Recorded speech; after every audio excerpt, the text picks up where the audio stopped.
Krishna recording studio DJ पर नाचबू देखी लइका गोले रे छौरी। डीजे पर नाचबू देखी लइका गोले रे छौरी। तो नचिहे होले होले नाही तो डोले लागी रे छौरी। तो नचिहे होले होले नाही तो डोले लागी रे छौरी।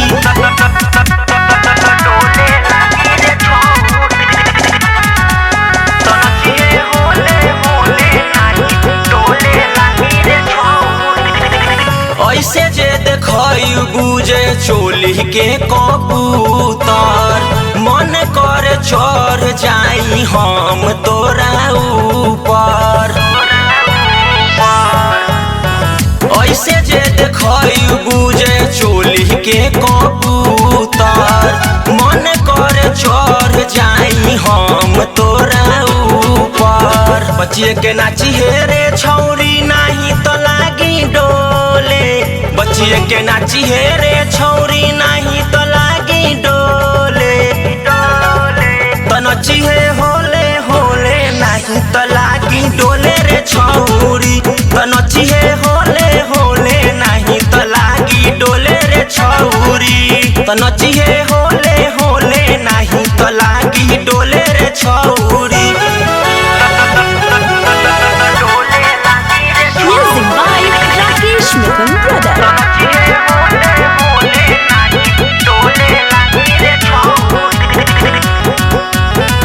धीरे धीरे हिलावना तू अपने कमरिया।